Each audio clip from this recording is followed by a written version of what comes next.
back to the sole trader interviews, and I'm giggling now. I know I'm going to start laughing. The sole trader interview. I'm here, delighted to be here with the wonderful Jane Middleton of Authentic Associates. We were talking a while ago about you and your life story. Some people may have seen that interview, which I thought was fascinating, by the way. But we're going to be talking today a little bit about the business owner and the different stages of business, and I think particularly bringing people on board your business, which can, I guess, be a huge challenge because there's so many differing challenges that from when you first of all decide I'm going to set up my own business, it's just me, through to then when suddenly you need help and when you need to, hire a member of staff, to some of the businesses that you see where they've been in business for a long period of time, and then all sorts of things that processing might need to be in place, or all sorts of extra help that you needed. And I think that one of the things I want to start off by saying, Jane, is that I guess that this is a huge issue, isn't it? Because there's so much at stake emotionally, financially, and logistically. I mean, just Absolutely, before we get into it's a huge decision.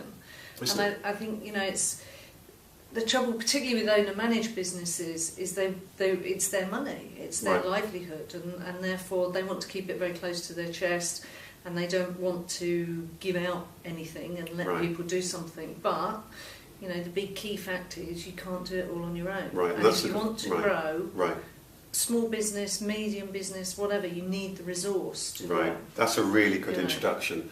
I think that lots of people are watching this on soultrader.biz or on YouTube or wherever will be people who are on that journey to be their own boss. Some of them are thinking about it, some of them are starting out, or some of them might be at any stage along the way or stuck. Maybe be running a big business. But you put your finger on it, isn't it, that thing about owner-managed business? So whether it's just me, somebody like me, I'm my business, or somebody who's, lots of people you see, they're owner-managers of businesses or what have you. There is this thing where it's close to your heart. It's your baby. Right, it's your baby. Shall we start off very briefly on people who are starting a business and they're running their own business? Okay. And let's say that you're wanting in some way to grow. I guess if you know the business is always going to be you, then lots of the emotional heartache, your consultant or what have you, or a therapist, and you're happy to stay that it's just you, lots of the headache things of bringing people on board just won't be there. But is there anything you want to say as a finance director and an advisor to those people who are just a one-person business and that they probably want to stay there before we move on? Because you might say, well, also think about this or think about that. Yeah, I mean, I think that's a very conscious decision. And if you are say you're a sports massage therapist, the limiter to earning any money is you. Yeah. And I think one of the things is people get into the business, and one thing you've got to think about is what happens if you can't work. Good point. And if it's, or you hurt your hands or whatever. So you do need to sort of think about, is there a way that you could maybe end up, you start off, you build up a client bank, maybe you may get to that point where it's like, well, actually, you know what, I do want to have somebody else doing this. Even if it's somebody to work in as associate with you, absolutely. And you might not want the headache of, oh my goodness, of hiring somebody. Yeah. That's such a good point. And I just knew why you would be just brilliant to interview, because I like the way that you just put that so simply to be mindful of, because that is the bottom line, isn't it? You need to be very aware that you're the limit. Right. So you're the limit in that it could go wrong and you may find yourself unable to work, or you are the limit that says you can only do 80 hours a week, and that's where your income's going to be. Yeah. So as long as you're comfortable with that, then that's fine. If you do want to grow, then that's a whole different ballgame. Right. So then that you've nicely led us into then when it does become that different ballgame. So I'm now thinking, you know what? Yes, I'm running this business and we're doing okay, and I am wanting to grow. Can we just explore that scenario whereby somebody might be in a situation, maybe they might be a little bit like myself, where they might be themselves, but they might have perhaps a range of products and some other bits and pieces, so that they may not necessarily be employing people perhaps, but there are different aspects of business, so that there's a potential that they could be earning more or what have you. I mean, of course, there's a thing about fees, so if somebody, a consultant, they might be high paid and that might work for them and so on. Any things that do you ever meet those scenarios of people who are like that? They may well be there might be that, there might effectively be arranged. But what are the things you're looking for there, and the things that you'll be helping them with, or pointers that they need to get right in order for that operation to work? I think a lot of people get into business and then that's it. They're in business, and Monday through to Sunday night, because it's a full-time role, they're in business. Yeah. What you really need to think about is, why am I in business? Okay, why am I in business? I probably am in business because I don't really want to work for anybody. I like the lifestyle. But actually, at the end of the day, you have a skill that you can sell. So if you've got that skill, or your product or whatever, can I grow it? Can I get more money? Can I get more money for less work or less effort? Can I get more money while I'm sat on a beach out in, you know, Barbados or whatever? So I think what you've really got to do is you've got to think about, do you want to grow your business? Why do you want to grow your business? This is so important, isn't it? I think that, again, that moment is really important, isn't it? Because sometimes as a reaction we think, okay, now I need to do this and I need to do that. But you really need to step back, and I certainly know as a coach, when I'm meeting people at that point, I ask them, what is it they want? And sometimes people can get to that point, isn't it? There's a number of different paths the business can take, and I think that's one where I think you really do need to do a lot of soul searching and thinking, what is it that I'm wanting?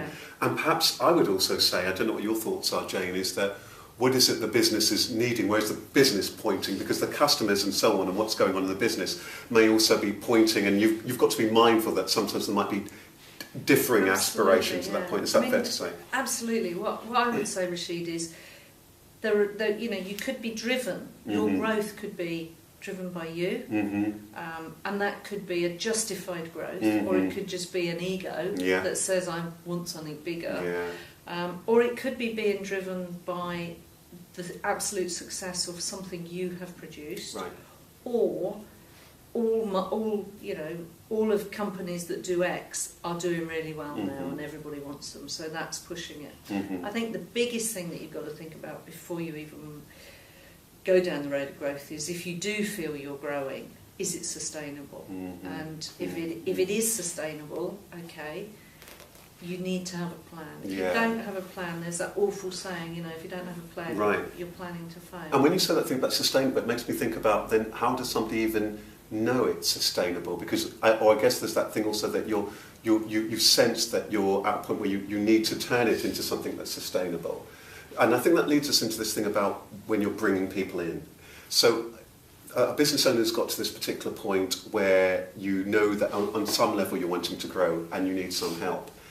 I think that one of the challenges that lots of entrepreneurs have, and one of the reasons why they bury their head in the sand, or where they end up stuck for a long period of time, is that they don't know the right type of help that they need. And that might be just from the right accountant or the right lawyer to advise them on this, to the right consultant or coach or whoever to help them.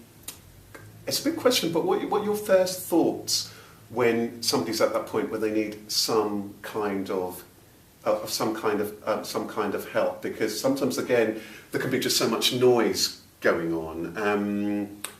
Is it worth? So have you got any general thoughts about that before then we pick up some very specific scenarios when the person's got a number of staff and what have you? Are there any general thoughts about when it's just that point where you're at any point in your business and it's bringing on board help? Because lots of people are scared, or they might feel that somebody's burned their fingers, or that. Very often, that's a really good point, Rashid. Very often people will have got burnt, and so then they don't want to do it again, and they're scared to look for the right person. I think we talk about resource, it's about people, it could be about premises, it could be about extending the business into equipment or whatever. But if we're just looking at people and we're looking at going out and getting advice from outside, I would actually say go and do a beauty parade. You know what you want. Don't be afraid to go and talk to these people. And if you and presumably, that's whatever it is. It might be that you're wanting a consultant's advice on what to do next in the business. It could be looking for a particular member of staff or what have you. And I would say, if you don't know what you need or what you want, sit down with somebody and tell them. Mm-hmm. If they're not prepared then to support you through that, or they start being overbearing and they start telling you, yes, they can sort your problems, even though you haven't worked out what they are, walk away from them. In fact, run, because they're not going to help you. To them, it's about them. What you've got to look at is find somebody. You know what you want to do. So, I don't know, for example, I want to go and set up a manufacturing line. Find somebody who's done that. Find somebody who has real life experience. And you were saying that before, just before we talked, and I thought, I'm so glad you said that. So whatever that challenge is, I'm now wanting to manufacture a product, I'm now wanting to produce apps or whatever it might well be. Finding out somebody who's got real time of experience of doing that particular thing. Yes. No, I mean, I wouldn't necessarily say, certainly if it was an app, it could be as long as they're into software production or whatever at a big level. But they must have had experience, because then they'll know pitfalls. And what you're paying them for is to help you avoid the pitfalls, as well as to support you through. It's a really good point that you make there, Jane. You know, that you're paying them to help you avoid the pitfalls, as well as to help you with that very specific thing. I think that's quite profound, if I might say. Steady on. I think the other thing is they've got to fit. Businesses, even if it's one person, is about that one person's ethos. It's about the culture.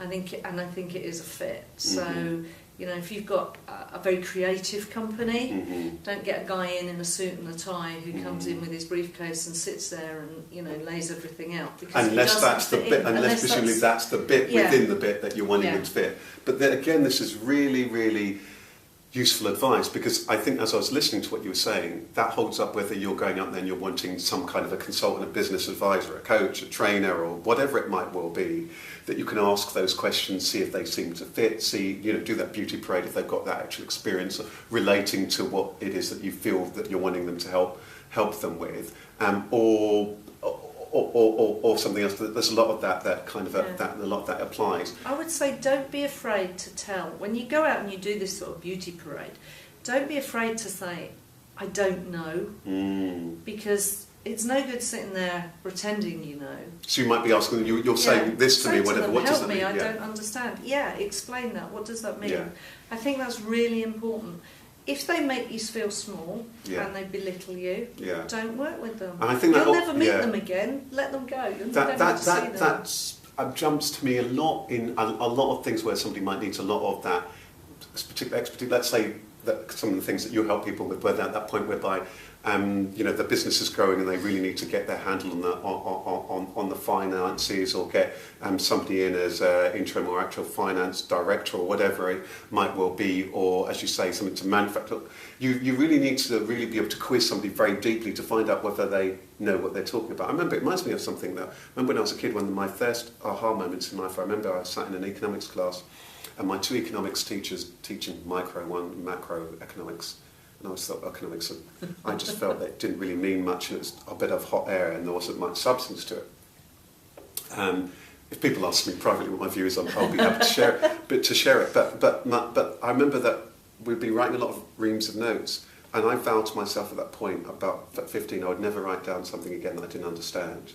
Right. And I think there's something very powerful in what you're saying there about to quiz and then find out that thing that you're saying about do they fit. I want to ask a little bit about the mindset of the entrepreneur on this particular journey, because I guess that this is important, isn't it? Because I'd imagine that you're helping people often a lot in all sorts of strategic kind of decisions with this and that. It strikes me that you've got to be up for that whole journey. I say to people, for example, I wonder what your thoughts are when I'm running some of my workshops and so on. You've got to know how big do you dream? And it's different if you're wanting to climb small hills to mountains. If it's hills, you might be able to go out on the trainers that I'm in. If you're climbing mountains, like a new police team, a lot of training and research. To what degree, what would be your tips to an entrepreneur in terms of their mindset for the journey when they're going on this growth journey? Because it is different to the person that we talked about before who decides they want to, I want to just stay as just me one. I think you've said it, you've got to be up for the journey.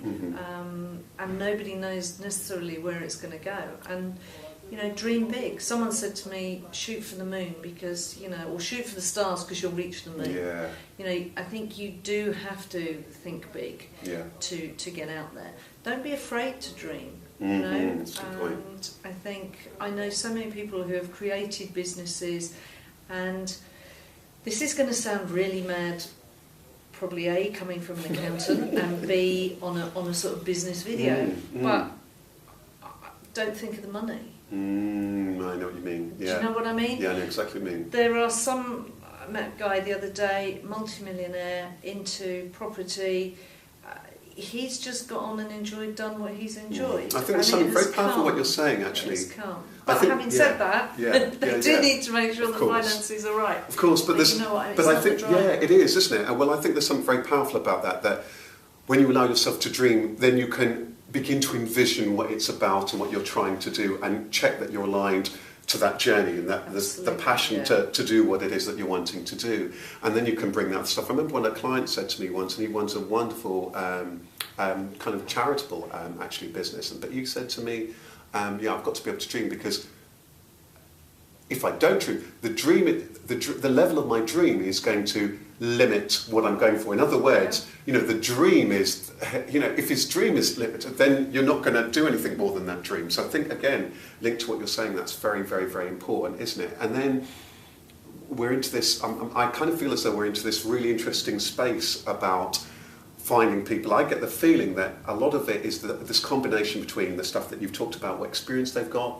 the fit stuff, and whether you get on, whether you just get that sense that this is somebody that genuinely wants to help you. I just feel as though that's where our conversation is taking us. I mean, do you want to say something about that? Because I'd imagine, well, let me just ask it from this way. When people come to work with you, these are people who are running successful businesses. They might be struggling a little bit or feel as though they've plateaued. They may have staff, they may be making a lot of money.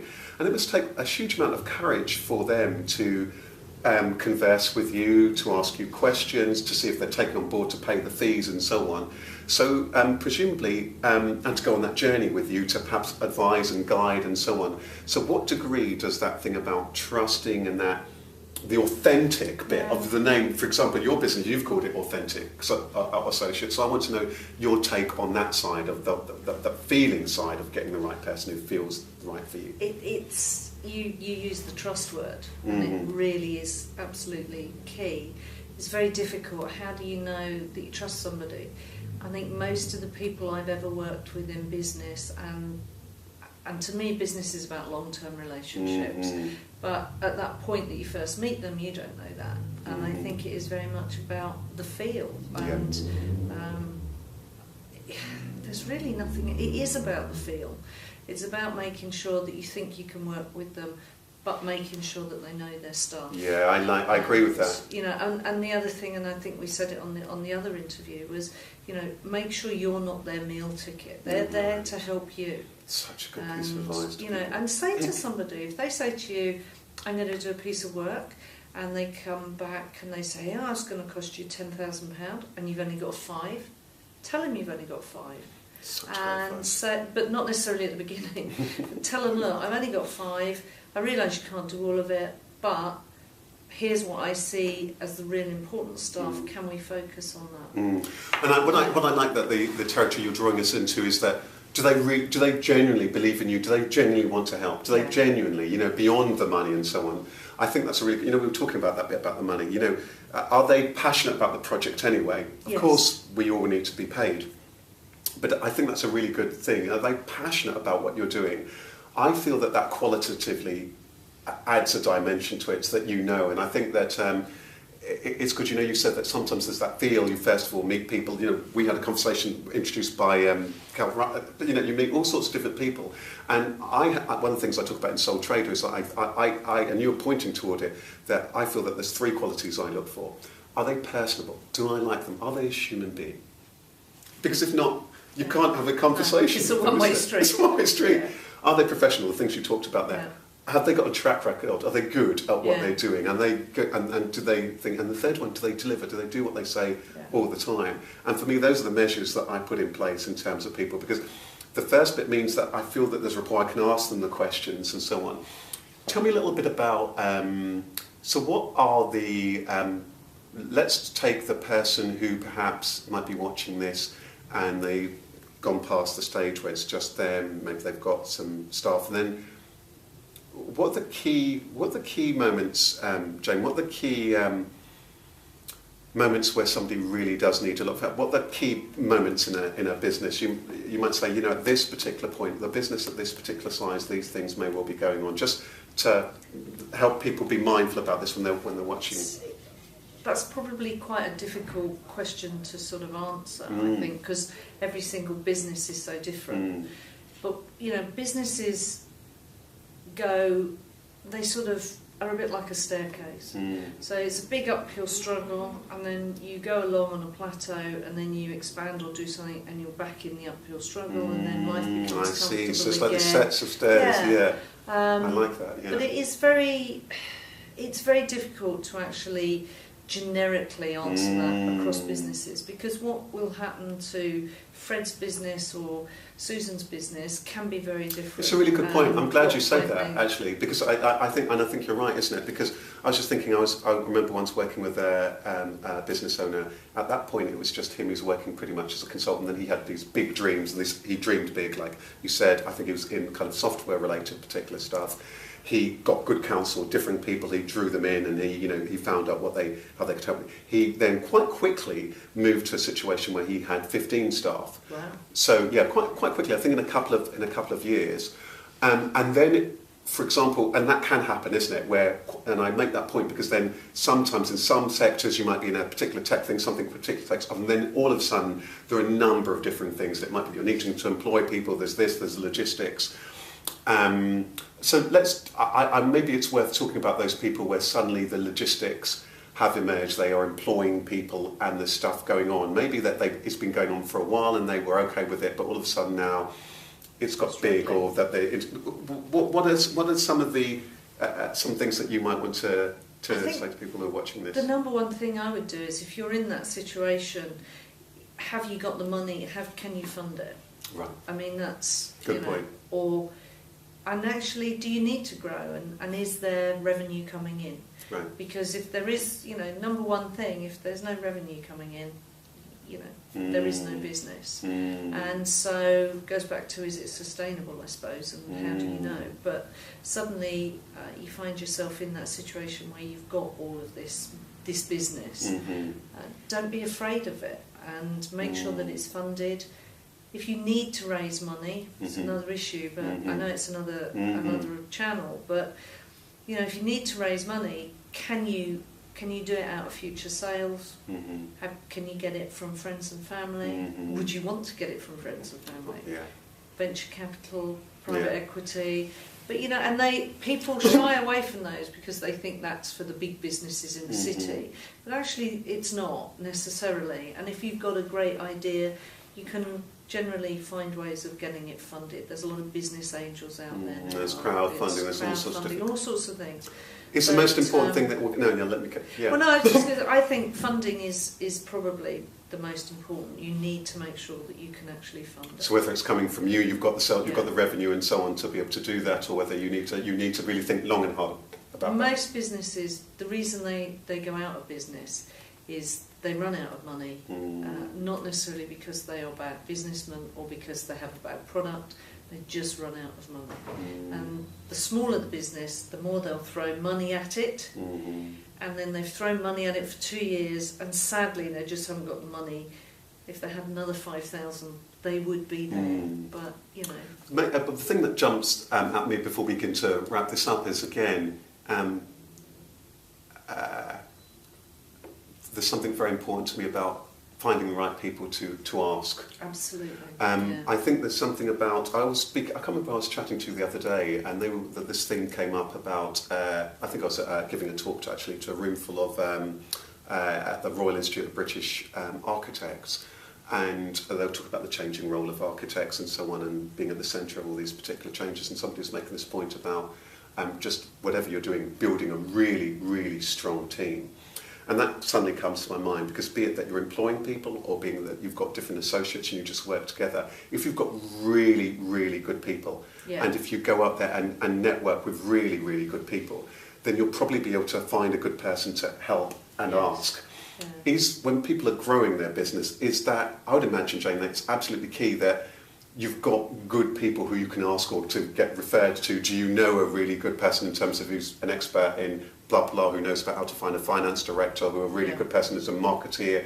Is that key, that being able to find somebody who is great and who gets you? Absolutely, yeah. That's, I would say, is the number one thing. You need that network around you to be able to do that. And don't be afraid. Somebody will always ask. It's much better if somebody comes to you through a referral. You know, because I think somebody's used them. They know that's really got rid of that first meeting that says, actually, you know, who are you? I like that. And it does make it less scary, doesn't it? It does, I think so. Fred's worked with them, so why shouldn't I go and see what they're like? Right. But the one caveat I would put in there, just because Fred did work with them and it worked, it needs to be a fit for you. I think that's so well put. It really has to be a fit for you. And that can happen, isn't it? Sometimes the chemistry or whatever, and it's lots of factors, isn't it? Either that, the specifics or whatever, or the project, or the chemistry does not work. Anything else you want to say, or particularly bring to people's attention? I mean, the one thing that kind of jumps at me is that, and maybe this is one for another talk, where people have got bringing people in, and for whatever reason it's not working, or it's not working any longer, or they now need somebody with new skills. Do you want to say anything about that? And do you find that does that happen a lot of the time with business that you go into, and then you know, you've got this situation where they've got some people, but they don't have the skills for that next stage in the business growth, and how there must be all sorts of emotional things to do with that. It will happen, and I think it goes back to this is where whoever's running the business needs to lead and to manage the business. Right. If it's not going wrong, if it's not going right, then deal with it and deal with it quickly. What I would say, that takes you back right to the beginning. Create a scope of work. So why are they coming to work with you? So whenever I work with somebody, we create a page, just a page. We talk about what is the scope of work. Why have we gone in there? We've gone in there to create a recruitment process, and then we'll break out any key areas that we think are key, that need saying in that scope of work, and you know, then you've got something that you can measure them to, you can hold their feet to the fire about, and when it stops working, you can move them on. Now, such sound advice. But it needn't be bad. I like that because it's also what I love about what you present there is that it also needn't be too heady or too overly complex, because then sometimes something that is just a page, but really specific and well thought out page, you're really clear and everybody knows what it actually means, and then you can fine-tune it, add to it, or see how you're... Whereas sometimes other things can be just so overworldly, because I think this is part of the challenge, isn't it, for business owners, that there's so much stuff going on. You've got to be very clear where you are and clear what seem to be the main themes that you need to get your head around, or the main challenges, and if you're not, then you're in trouble, right? Yeah, I think so, and it is about clarity. Right, yeah. So if you say to somebody, and I would put the onus on the person who's coming to help you to write that scope, because it means they've understood what you want them to do. If when you read it, it's 6 pages and you haven't got a clue what they're talking about, they're going to come in and they are going to just do nothing. It's really good advice. It's got to be short, punchy, and to the point. And then, when they don't deliver, you can see that they don't deliver, or that they haven't delivered. And if there are milestones within there, so we know that, you know, it's a bit like don't eat the whole elephant, but you know, there are 6 steps to success and what the project looks like.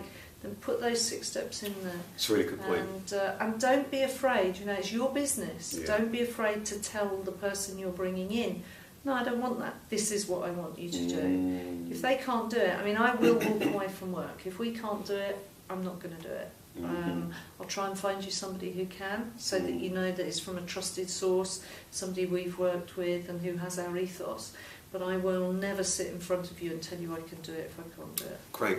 Just as we close this, I just want to ask, for that business owner who is at that point where they are growing, and sometimes it is the growing pains with that, or that other aspirations, maybe actually to talk, I guess that maybe we don't need to talk, well, maybe we do. For the person who's maybe, first of all, they're growing and they seem quite confident about what it is they're wanting next, be it hiring people or bringing in experts.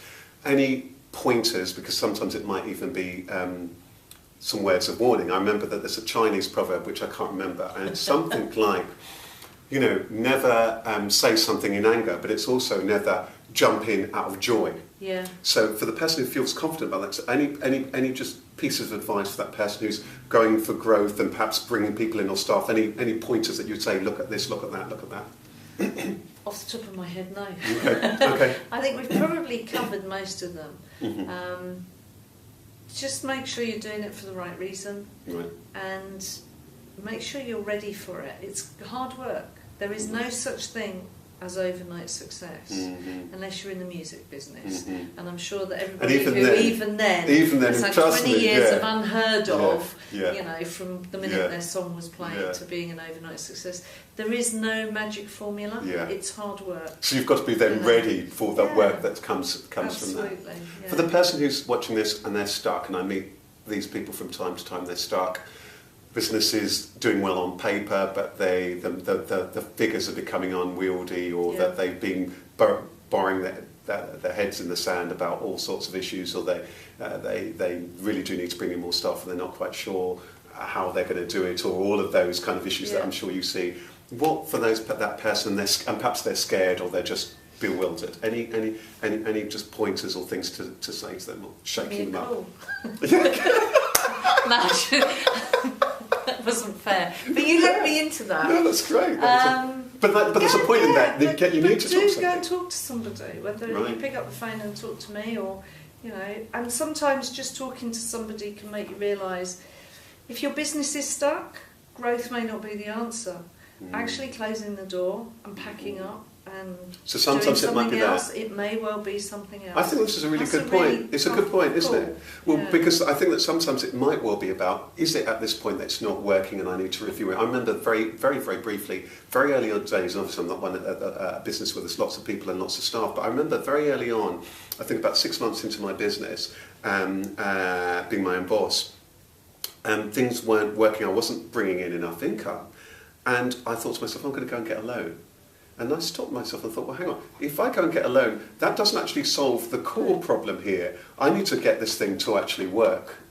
And I think there's lots of things, you know, do you need to do some consolidating? Do you need to really understand the business more deeply? Do you actually want to do this? Are you really up for that? I don't want to call it a fight, but up for that particular journey, or not? Or is it that, you know, so it can be perhaps a good thing. It's a really good example, because so many businesses, they get themselves into a mess, and they go and get a loan, and they put it in, and then they get into another mess. Because some people will end up in business who actually can't run a business. They're not businessmen or women, and their skill is actually in the creativity side and everything else. So they need to find somebody who can help them in that area. But, you know, think twice. If your business is in dire financial straits or it's just not working, really think twice, is this what I want to do?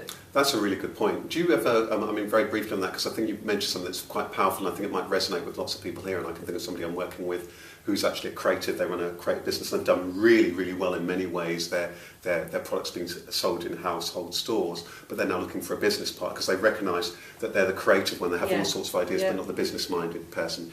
Do you find that happens a lot of the time? And do you, again, those people then do go out there and seek out that person who can help you, or the people who can help you on that side of things? I wonder if you want to say a word about that, because I think it probably emerges more often than we think. Yeah, I think it happens a lot. That scenario happens a lot. Right. The person you're working with, if they've identified that and they've gone out to find a business partner, that's great. They are one step ahead of probably most businesses. And I think part of the problem that some of these businesses struggle is they don't identify. They don't identify that that's the position they're in. I mean, I work with a lot in aerospace. We work with a lot of engineers who've created a product. That one product was successful, and now suddenly they think they're a businessman, but actually they created a product that was successful. And then so they go and create another product, but then they can't run the business. It's a really good point, isn't it? Even some people have been very successful with one thing. I wonder if maybe it might be good to get you back again. We might perhaps have explore, and I might explore this with a number of people. It'd be great to explore this with you. That thing about, well, when you're growing your business, what does it actually take to be a great business person? Yeah. Because of that journey, what are those personal and professional, how is it that you need to be, and what's that personal journey? But Jane, again, I just want to thank you so much for sharing so much insight, so much warmth, and I hope that you've enjoyed watching this. I have, This has been the Soul Trader interview. Read the book, it really is good. I have read it. No, that's really, really kind of you to say. But it's very succinct and very to the point, and it really helps. Thank you very much. Well, I can leave you to smile at the camera, and thank you so much. Take care.